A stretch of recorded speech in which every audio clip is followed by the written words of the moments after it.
Hello guys, स्वागत है आप लोगों का 10,000 वर्ड की एक और नई वीडियो में। एपिसोड की शुरुआत में हम लोग लिन पेंग को देखते हैं, जिससे अपने सामने एक दरवाजा दिखाई देता है। दरवाजे के ऊपर एक फॉर्मेशन लगी हुई थी, जिसे देखकर लिन पेंग वहाँ पे अपना दिमाग चलाते हुए कहता है, मुझे लगता है डिवाइन की उस लिक्विड जरूर से इसी के अंदर होगा, क्योंकि यहाँ पे किसी ने इस दरवाजे के ऊपर प्रोटेक्टिव फॉर्मेशन लगा रखी है ताकि वो इस दरवाजे की रक्षा कर सके। पर अच्छी बात यह है कि इस फॉर्मेशन के बावजूद भी हम लोगों ने इस दरवाजे को ढूंढ निकाला। लिन पेंग की ये बात सुनकर हम देखते हैं कि थंडर ड्रैगन भी वहाँ पे उसके हाँ में हाँ मिलाते हुए कहता है, मुझे तो लगता है कि वो क्यूरियस ड्रैगन जरूर से इसी के अंदर रहता होगा और उसी ने अपने बाहर आने जाने के लिए पोर्टल्स बना रखे होंगे ताकि वो जब चाहे बिना किसी की नजरों में आए अंदर बाहर आ सके। इसलिए हम लोगों को भी यहाँ पे थोड़ा संभल के रहना होगा। थंडर ड्रैगन की ये बात सुनकर हम देखते हैं कि लिन पेंग वहाँ पे अपनी पावर का इस्तेमाल करते हुए अपने और अपने साथियों के चारों तरफ एक प्रोटेक्टिव बैरियर बना लेता है और उसके बाद धीरे धीरे वहाँ पे उस केव के अंदर जाने लगा था। और जैसे वो सभी लोग केव में आते हैं तो इंस्ट्रूमेंट वाली लेडी हैरान होते हुए कहती है, मैंने ये कभी नहीं सोचा था यहाँ पे हम लोगों को इतनी ज्यादा प्योर एनर्जी देखने को मिलेगी। उसकी ये बात सुनकर हम देखते हैं कि मिस सू वहाँ पे उसके हाँ में हाँ मिलाते हुए कहती है, तुम बिल्कुल ठीक कह रही हो, यहाँ की एनर्जी इतनी ज्यादा प्योर है कि मुझे लग रहा है कि अगर मैं यहाँ पे थोड़ी देर तक कल्टीवेट करती हूँ तो मैं पक्का ब्रेक थ्रू कर लूंगी। फिर उसके बाद हम देखते हैं कि जैसे वो लोग वहाँ पे आगे बढ़ते हैं तो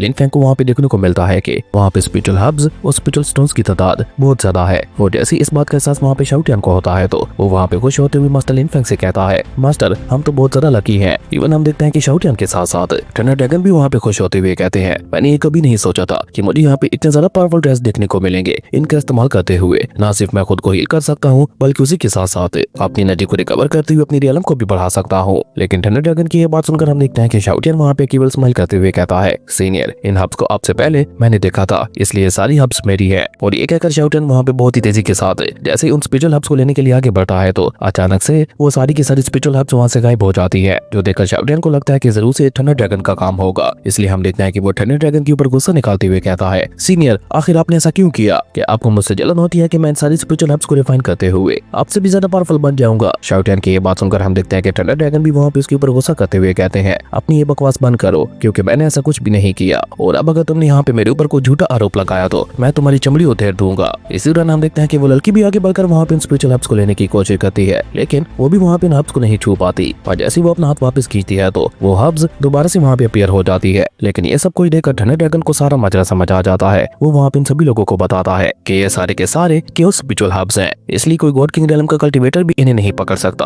अगर तुम लोग इन्हें हासिल करना चाहते हो तो तुम लोगों को यहाँ पे केओस लेवल के पैरामोडियल आर्टिफैक्ट्स का इस्तेमाल करना होगा। थंडर ड्रैगन की ये बात सुनकर हम देखते हैं कि लिन पेंग वहाँ पे बिल्कुल ऐसा ही करता है। वो अपने पास से एक केओस लेवल के स्पिरिचुअल आर्टिफैक्ट को बाहर निकाल कर उन सभी की सभी स्पिरिचुअल हब्स को उसके अंदर खींच लेता है, जो देखकर शाओटियान वहाँ पे फिर से उन लड़कियों के सामने फ्लेक्स करते हुए कहता है, ये सारे हब्स मैं भी ले सकता था पर क्योंकि मेरी बॉडी के अंदर पॉइजन है और अभी के लिए मैं कमजोर हूँ इसलिए मैं ये नहीं कर पाया। शाओटियान की ये बात सुनकर हम देखते हैं कि लिन पेंग वहाँ पे उसे डांटते हुए कहता है, अपनी ये बकवास बंद करो और ये लो इस स्पिरिचुअल हब का इस्तेमाल करते हुए खुद को ठीक करो। उसके स्पिरिचुअल हर्ब को पाकर शाओटियान तो वहाँ पे काफी ज्यादा खुश हो जाता है। खैर उसके बाद हम देखते हैं कि लिन पेंग वहाँ पे एक स्पिरिचुअल हर्ब टियानची को भी दे देता है और उसे कहता है कि कल्टीवेट करते हुए खुद को और भी ज्यादा पावरफुल बनाओ। लिन पेंग के इस एहसान के लिए टियानची वहाँ पे उसका शुक्रिया अदा करता है, लेकिन लिन पेंग वहाँ पे मुस्कुराते हुए उससे कहता है, तुम्हें मेरे सामने इतना ज्यादा पोलाइट होने की कोई जरूरत नहीं है। खैर उसके बाद हम देखते हैं कि लिन पेंग वहाँ पे कुछ और स्पिरिचुअल हब्स को बाहर निकालता है और उन्हें वहाँ पे मिसू और उसके साथियों के दरमियान तकसीम कर देता है। लेकिन जैसे उन लड़की को वो स्पिरिचुअल हब मिलने वाला होता है तो शाओटियान एक बार बीच में आकर उस स्पिरिचुअल हब को खुद ले लेता है और उसके बाद जाकर वहाँ पे लड़की को देते हुए कहता है, लो मेरी तरफ से तुम लोगों के लिए एक स्पिरिचुअल हब, मैं उम्मीद करता हूँ ये तुम्हारी कल्टीवेशन में बहुत ज्यादा काम आएंगे। शाओटियान की ये बात सुनकर हम देखते हैं कि लड़कियां वहाँ पे खुश हो जाती है, जबकि शाओटियान वहाँ पे एक बार फिर से उनके सामने फ्लेक्स करते हुए कहता है, चिंता मत करो मेरे मास्टर का दिल बहुत ज्यादा बड़ा है, अगर तुम लोगों को यहाँ पे कुछ और भी चाहिए होगा तो मुझे बता देना। दूसरी तरफ हम देखते हैं कि केओस ड्रैगन जो कि वहाँ पे इनके ऊपर नजर रख रहा था, वो ये सब कुछ देखकर बहुत ज्यादा गुस्सा हो जाता है। वो गुस्सा होते हुए कहता है, इस घटिया चिड़िया के काम तो देखो, ये मेरे स्पिरिचुअल हब्स का इस्तेमाल करते हुए लड़कियों को पटाने की कोशिश कर रहा है। जबकि वहीं दूसरी तरफ हम देखते हैं कि लिन पेंग वहाँ पे धीरे धीरे उन स्पिरिचुअल हब्स को रिफाइन करते हुए अपनी पावर को बढ़ाने लगा था, जबकि शाओटियान वहाँ पे एक बार फिर से उन लड़कियों को इंप्रेस करने के लिए उन स्पिरिचुअल हब्स को लगातार खाता जा रहा था,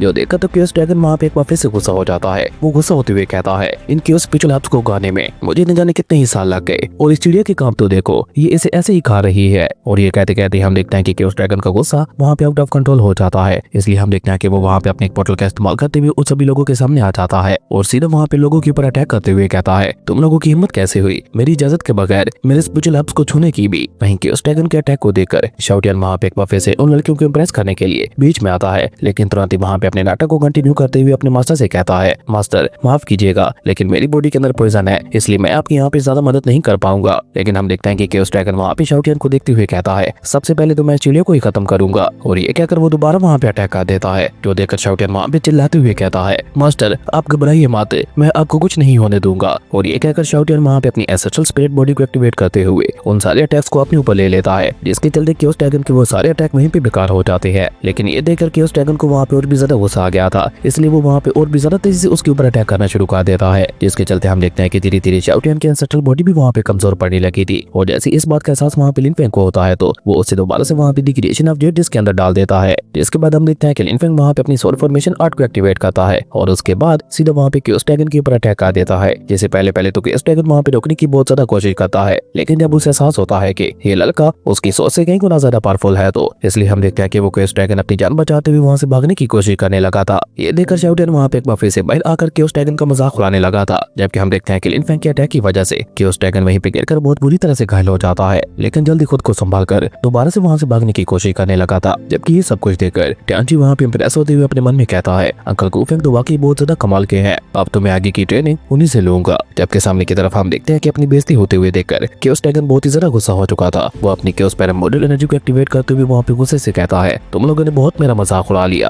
अब मेरी बारी है। और ये कहकर जैसे जैसे वो वहाँ पे अपनी एनर्जी को अनलीज कर रहा था वैसे वैसे हम देखते हैं कि उसकी बॉडी से इतना ज्यादा खतरा कोरा रिलीज हो रहा था कि टियानची और बाकी सभी लोगों के लिए तो वहाँ पे खड़ा रह पाना भी मुश्किल होता जा रहा था। और इस मौके का फायदा उठाकर क्योस ड्रैगन सीधा वहाँ पे लिन फेंग के ऊपर अटैक कर देता है। और जैसे वो अटैक जाकर लिन फेंग के साथ टकराता है तो वहाँ पे एक बहुत ही ज्यादा बड़ा एनर्जी ब्लास्ट हो गया था। और इस मौके का फायदा उठाकर क्योस ड्रैगन अपने मल्टीपल क्लोन्स बनाते हुए वहाँ से भागने की कोशिश करने लगा था, लेकिन वो वहाँ से भाग पाता उससे पहले हम देखते हैं कि लिन फेंग वहाँ पे अपने स्पिरिचुअल आर्टिफैक्ट को बाहर निकालते हुए पूरी की पूरी क्योस ड्रैगन को वहाँ पे उसके अंदर खींच लेता है, जो देखकर क्योस ड्रैगन वहाँ पे चिल्लाते हुए कहने लगा था, नहीं प्लीज मेरे साथ ऐसा मत करो, छोड़ दो मुझे। क्योस ड्रैगन की ये बात सुनकर हम देखते हैं कि बाहर की तरफ मौजूद शाओटियन एक बार फिर से उसका मजाक उड़ाने लगा था, जो देखकर क्योस ड्रैगन वहाँ पे एक बार फिर से गुस्सा हो जाता है, जो देखकर लिन फेंग वहाँ पे अपनी ट्रू फिल्म्स का इस्तेमाल करते हुए उसे वहाँ पे जलाने लगा था, जिसके चलते हम देखते हैं कि क्योस ड्रैगन दर्द के मारे वहाँ पे तड़पते हुए लिन फेंग से माफी मांगते हुए कहता है, प्लीज मुझे माफ कर दो, मैं दोबारा ऐसी गलती नहीं करूंगा। खैर उसके बाद हम देखते हैं कि लिन फेंग वहाँ पे मौजूद स्पिरिचुअल स्टोन्स की तरफ देखता है और शाओटियन लिन फेंग के लिए उन स्पिरिचुअल स्टोन्स को लाते हुए कहता है, मास्टर अगर आप इनकी एनर्जी को ऑब्जर्व कर लेते हो तो मुझे पक्का यकीन है आप गॉड किंग रियलम के पीक तक पहुंच जाओगे। शाओटियन की ये बात सुनकर हम देखते हैं कि लिन फेंग भी वहाँ पे अपनी कल्टीवेशन करने के लिए बैठ जाता है, जो देखकर मिसू और वो इंस्ट्रूमेंट वाली लेडी दोनों मिलकर वहाँ पे लिन फेंग की तारीफें करते हुए कहती है, गू फेंग तो कितना ज्यादा कमाल का है। जो देखकर शाओटियन वहाँ पे एक बार फिर से उन दोनों के सामने आकर अपने मास्टर की तारीफ करते हुए कहता है, मेरे मास्टर बहुत ज्यादा कमाल के हैं, एक बार उन्होंने ब्रेक थ्रू कर लिया तो फिर उनके सामने कोई भी नहीं टेक पाएगा। लेकिन हम देखते हैं कि वो लड़की अब शाओटियन की बातों के ऊपर ज्यादा ध्यान नहीं देती और वो दोनों भी वहाँ पे उनके स्पिरिचुअल स्टोन्स का इस्तेमाल करते हुए कल्टीवेशन करने लगती हैं। और सेम टियानची भी वहाँ पे बिल्कुल ऐसा ही कर रहा था,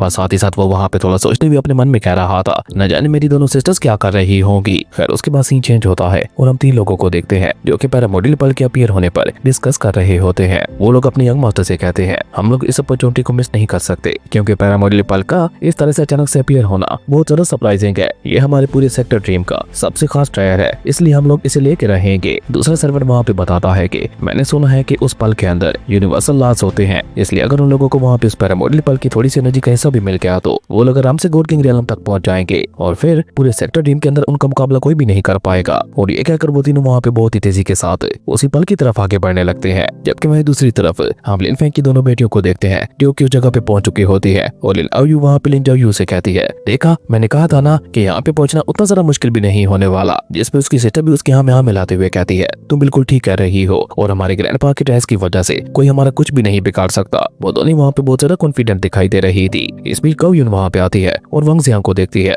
वो अपने मन में कहती है कि इस बार चाहे कुछ भी हो जाए वो पैरामोडल पल को उसके हाथ नहीं लगने देगी। जबकि इस दौरान हम देखते हैं कि वंग जियांग भी उसे देख चुका था, लेकिन तभी हम देखते हैं कि अचानक से पैरामोडल पल वहाँ पे एक्टिवेट होने लगता है, जो देखकर सभी लोग बहुत ही तेजी के साथ उसे लेने के लिए आगे बढ़ने लगते हैं। काओ यून वहाँ पे अपनी एनर्जी का इस्तेमाल करती है और साथ ही साथ हम देखते हैं कि लिन फेंग की दोनों बेटियां भी वहाँ पे उस पल को पाने के लिए उसके ऊपर हमला कर देती है। ये देखकर वंग जियांग वहाँ पे अपने एक सर्वेंट को आदेश देते हुए कहता है, तुम्हें याद है ना मैंने तुम्हें क्या करने के लिए कहा था। अपने उस मास्टर की ये बात सुनकर हम देखते हैं कि उसका सर्वेंट वहाँ पे अपनी थर्ड टेक्निक का इस्तेमाल करते हुए वहाँ पे ढेर सारे पोर्टल्स को ओपन कर देता है, जिसके अंदर से लातादाद स्पिरिचुअल बीस्ट बाहर निकलते हुए उन सभी के ऊपर हमला कर देते हैं। जो देखकर वो सर्वेंट वहाँ पे केवल स्माइल करते हुए कहता है, आज चाहे कुछ भी हो जाए पैरामोडल पल हमारे यंग मास्टर का ही होके रहेगा। उन खतरनाक स्पिरिचुअल बीस्ट के हमले की वजह से वहाँ पे काफी सारे लोग मारे जाते हैं, लेकिन काओ यूनर और लिन फेंग की दोनों बेटियां वहाँ पे बच जाती हैं। और तभी काओ यूनर वहाँ पे वंग जियांग से कहती है, मैंने ये कभी नहीं सोचा था कि लियान फैमिली का यंग मास्टर इतना ज्यादा कायर होगा। काओ यूनर की ये बात सुनकर हम देखते हैं कि वंग जियांग वहाँ पे केवल स्माइल करते हुए कहता है, ये एंशिएंट सीक्रेट रियलम है और यहाँ पे कब क्या होता है किसी को कुछ भी नहीं पता चलता। और वैसे भी मुझे बस यहाँ पे पैरामोडियल पल चाहिए और उसे पाने के लिए मैं किसी भी हद तक जा सकता हूँ। इस दौरान हम देखते हैं कि एक स्पेशल बीस्ट वहाँ पे आगे बढ़ते हुए लिन आयु के ऊपर हमला कर देता है, लेकिन लिन जाओयू बीच में आते हुए उसे वहाँ पे बचा लेती है। और उसके बाद वो लोग वहाँ पे स्पेशल बीस्ट का मुकाबला करने के लिए अपनी स्टोरेज रिंग से लगातार अपने टैस को बाहर निकालने लगी थी, लेकिन उन्हें वहाँ पे कोई भी काम का वेपन नहीं मिल पा रहा था।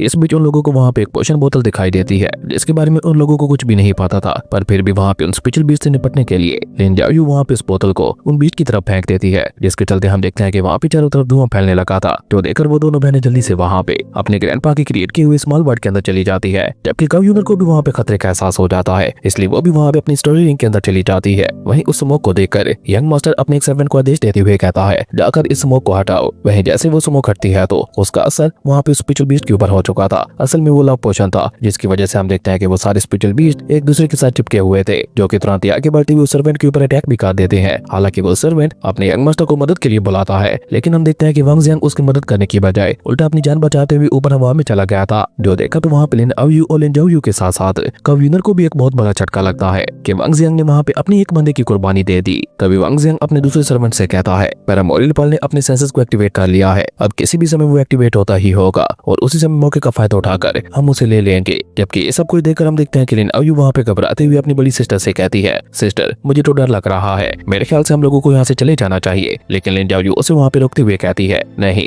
मुझे ये टायर बहुत ही ज्यादा खास लग रहा है, इसलिए चाहे कुछ भी हो जाए इसे तो मैं लेके रहूंगी और फिर इसे ग्रैंडपा के टायर हाउस में रखूंगी। और तभी हम देखते हैं कि अचानक से पैरामोरियल पल वहाँ पे एक्टिवेट हो जाता है और उसकी पंखोड़ियां निकल कर बाहर आती है। जो देखकर लिन जाओयू जल्दी से वहाँ पे पोर्टल को ओपन करते हुए कुछ पंखोड़ियों को कलेक्ट कर लेती है और उसके पीछे पीछे काऊ यूनर भी वहाँ पे बिल्कुल ऐसा ही करती है। लेकिन इस बीच हम देखते हैं कि अचानक से वहाँ पे एक बहुत बड़ा कैलिड्रॉन उन सभी को कैद कर लेता है। अंदर एक स्पेशल सोर्स लिन फेंग की दोनों बेटियों की स्मॉल बर्ड के ऊपर अटैक करता है, जबकि काऊ यूनर के ऊपर एक पाम अटैक होता है। लेकिन हम देखते हैं कि काऊ यूनर वहाँ पे बहुत ही बहादुरी के साथ अपनी स्वॉर्ड का इस्तेमाल करते हुए उस पाम टेक्निक को वहीं पे डिस्ट्रॉय कर देती है और उससे निकलने वाली पावरफुल एनर्जी की वजह से वो वहाँ पे सर्वेंट को भी बहुत बुरी तरह से घायल कर चुकी थी। लेकिन उसके बावजूद भी हम देखते हैं कि वो सर्वेंट वहाँ पे जल्दी खुद को संभाल कर फॉर्मेशन फ्लैग का इस्तेमाल करते हुए ट्रैप को और भी ज्यादा स्ट्रॉन्ग बना देता है और उन लोगों को वहाँ पे धमकी देते हुए कहता है चुपचाप सारे फ्रेगमेंट्स हमारे हवाले कर दो वरना तुम में से यहाँ पे कोई भी नहीं बच पाएगा। वहीं ये सब कुछ देखकर वांग जियांग वहाँ पे उन लोगों का मजाक उड़ाने लगा था। तभी हम देखते हैं कि लिन जाओयू वहाँ पे परेशान होते हुए कहती है आयु मैं ज्यादा देर तक इसे नहीं संभाल पाऊंगी। अपनी बड़ी बहन की ये बात सुनकर हम देखते हैं कि लिन आयु वहाँ पे परेशान होते हुए कहती है तो सिस्टर अब हम क्या करें, क्या हम लोग टोकन को क्रश करते हुए सीक्रेट एलम से बाहर निकल जाएं। लेकिन इस दौरान हम देखते हैं कि अचानक से लिन जाओयू को वहाँ पे अपने अंकल गूफेंग की दी हुई टोकन के बारे में याद आता है, जिसके बारे में वो वहाँ पे आयुन से कहती है क्यों ना हम लोग यहाँ पे अंकल गूफेंग की दी हुई टोकन को क्रश कर दे, इससे उन्हें हमारी लोकेशन के बारे में पता चल जाएगा और वो जितना जल्दी हो सके हमारी मदद करने के लिए भी यहाँ पे आ जाएंगे। अपनी बड़ी बहन की ये बात सुनकर हम देखते हैं कि लिन आयु तुरंत ही वहाँ पे अंकल गूफेंग की दी हुई टोकन का इस्तेमाल करके अंकल गूफेंग तक वहाँ पे पैगाम पहुंचा देती है। जबकि वहीं दूसरी तरफ हम लिन फेंग को देखते हैं जो कि अभी तक भी अपनी कल्टीवेट ही कर रहा था। शाओटियन वहाँ पे बताता है कि मास्टर बहुत ही जल्द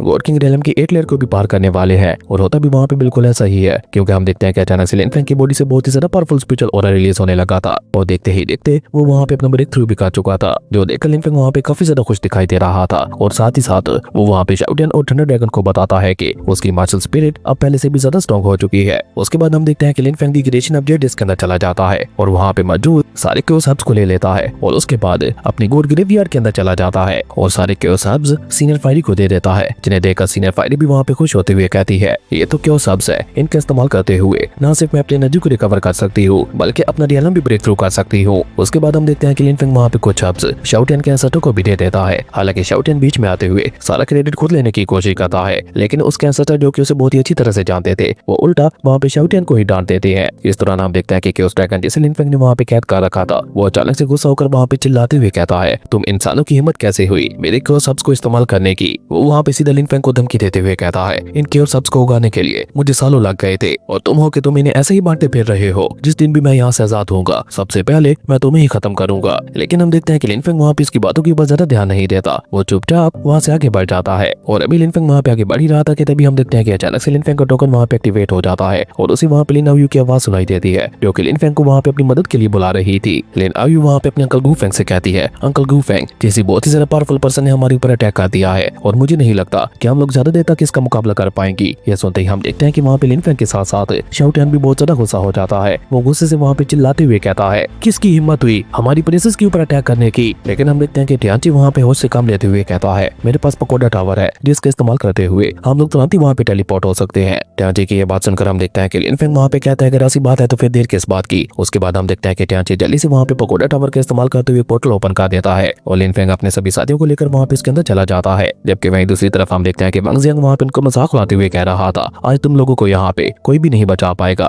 और ये कहकर वो वहाँ पे अपनी फॉर्मेशन को और भी ज्यादा स्ट्रॉन्ग बना देता है, जिसके चलते हम देखते हैं कि आओ यू तो वहाँ पे इंजर्ड होते हुए पीछे गिर जाती है। लेकिन लिन जाओ अभी तक भी वहाँ पे इसका मुकाबला कर रही थी, जो देखकर वांग जियांग वहाँ पे उनको मजाक उड़ाते हुए कहता है मुझे तो लगता है कि तुम्हारे माता पिता कुछ ज्यादा ही केयरलेस है, इसलिए तो उन लोगों ने तुम्हारी बिल्कुल भी परवाह न करते हुए तुम लोगों को ऐसी खतरनाक जगह पे भेज दिया। लेकिन अभी वो वहाँ पे सब कुछ कह ही रहा था कि तभी हम देखते हैं कि वहाँ पे पोर्टल ओपन होता है और शाओटियान जल्दी से वहाँ पे इस पोर्टल से बाहर आकर चिल्लाते हुए कहता है किसकी हिम्मत हुई, किसने मेरी प्रिंसेस को टच करने की हिम्मत की है, सामने आओ आज मैं उसे जला के राख कर दूंगा। और ये कहते कहते जैसे शाओटियान की नजर वहाँ पे वांग जियांग के ऊपर पड़ती है तो वो जल्दी से वहाँ पे अपनी स्वॉर्ड फॉर्मेशन को एक्टिवेट करते हुए उसके ऊपर अटैक कर देता है। लेकिन वांग जियांग जो कि बहुत ज्यादा पावरफुल था वो वहाँ पे बहुत ही आसानी के साथ उसके अटैक को डिस्ट्रॉय करते हुए उल्टा शाओटियान के ऊपर ही अटैक कर देता है, जिसे अपनी तरफ आते हुए देखकर शाओटियान वहाँ पे घबरा कर मास्टर को अपनी मदद के लिए बुलाने लगा था। इस दौरान हम देखते हैं कि लिन फेंग भी वहाँ पे पहुंच जाता है, जो कि सिर्फ अपने पांव को नीचे जमीन पे मारकर वांग जियांग के सो कॉल्ड पावरफुल अटैक को डिस्ट्रॉय कर देता है। ये देखकर वांग जियांग के सबऑर्डिनेट्स समझ जाते हैं कि लिन फेंग गॉड किंग रियालम में है, इसलिए अब वो लोग वहाँ पे थोड़ा घबराने लगे थे। लेकिन वांग जियांग को खुद के ऊपर कुछ ज्यादा ही भरोसा था, इसलिए हम देखते हैं कि वो वहाँ पे अपने एक शेक मिरर आर्टिफैक्ट को बाहर निकाल लेता है और अपने उस आर्टिफैक्ट का इस्तेमाल करते हुए वो वहाँ पे शार्क स्पिरिट बीस्ट को समन करता है,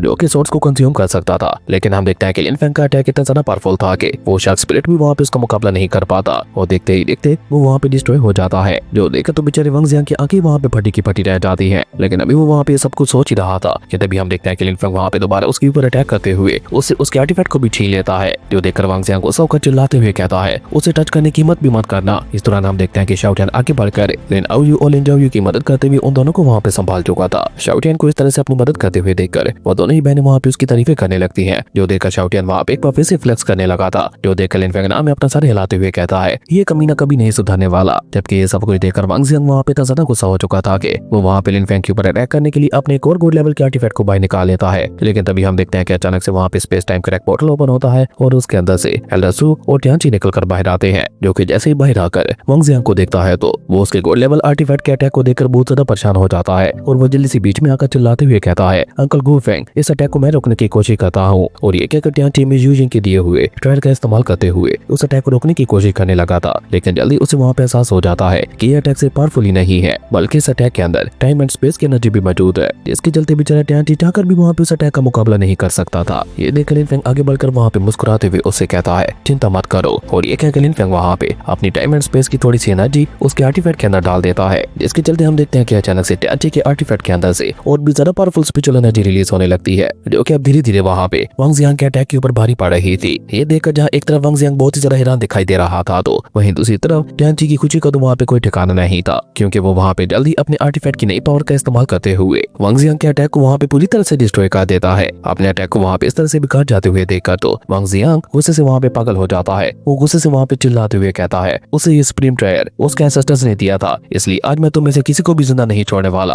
अगर मैं मरूंगा तो मैं तुम सभी को भी साथ लेके मरूंगा। और ये कहकर वो वहाँ पे एक बार फिर से अपने आर्टिफैक्ट की पावर का इस्तेमाल करते हुए वहाँ पे मल्टीपल स्पिरिचुअल पोर्टल्स को ओपन कर देता है, जिनके अंदर से वहाँ पे बहुत ही ज्यादा खतरनाक लेवल के स्पिरिचुअल बीस्ट निकल कर बाहर आते हैं, जिनकी बॉडी से वहाँ पे गॉड लेवल का स्पिरिचुअल ऑरा रिलीज हो रहा था, जो देखकर तो एल्डर सू भी वहाँ पे थोड़ा घबरा जाती है और वो वहाँ पे चिल्लाते हुए लिन फेंग से कहती है गू फेंग जरा संभल के रहना, क्योंकि ये बीस्ट बहुत ही ज्यादा खतरनाक है। लेकिन तभी हम देखते हैं कि लिन आओयू और लिन जाओयू दोनों आगे बढ़कर अपने पिता के पास आते हुए कहती है अंकल गू फेंग आप चिंता मत करें, हम भी आपकी मदद करेंगी। और ये कहकर वो दोनों ही वहाँ पे एक बार फिर से लव पोशन वाली बोतल को बाहर निकाल लेती है, जो देखा तो बेचारे वांग जियांग का चेहरा ही सफेद पड़ गया था, क्योंकि वो अच्छी तरह से जानता था कि ये पोशन क्या करता है। इसलिए हम देखते हैं कि वांग जियांग वहाँ पे घबरा कर अपने मन में कहता है नहीं, इस बार चाहे कुछ भी हो जाए मैं इन लोगों को यहाँ पे इस पोशन का इस्तेमाल नहीं करने दूंगा। और इसलिए हम देखते हैं कि वो तुरंत ही वहाँ पे अपने स्पिरिचुअल बीस्ट को वापस बुलाता है और उन स्पिरिचुअल सोर्स में कन्वर्ट करके डायरेक्टली उनके ऊपर हमला कर देता है। वहीं उसका वो सोर्ड अटैक इतना ज्यादा पावरफुल था कि उसके इम्पैक्ट की वजह से हम देखते हैं कि ट्यांची और लिन फेंग की दोनों बेटियां वहाँ पे पीछे हटने लगी थी। तभी लिन फेंग आगे बढ़कर उन तीनों को वहाँ पे संभालते हुए कहता है तुम लोग ठीक तो हो ना, जिसपे वो तीनों मुस्कुराते हुए हाँ में अपना सर हिला देते हैं, जो देखकर लिन फेंग आगे बढ़कर वहाँ पे कोर्ट रूम में वांग जियांग से कहता है तुम्हारी हिम्मत कैसे हुई मेरे लोगों के ऊपर अटैक करने की। और ये कहकर जैसे लिन फेंग वहाँ पे अपनी स्पिरिचुअल एनर्जी को अनलीश करता है तो लिन फेंग का स्पिरिचुअल ऑरा वहाँ पे वांग जियांग के अटैक को सप्रेस करने लगा था, जो देखकर ट्यांची और एल्डर सू दोनों वहाँ पे हैरान होते हुए कहती है आखिर ये किस तरह की खतरनाक पावर है। जबकि सामने की तरफ हम देखते हैं कि लिन फेंग वहाँ पे चिल्लाते हुए कोर्ट रूम में कहता है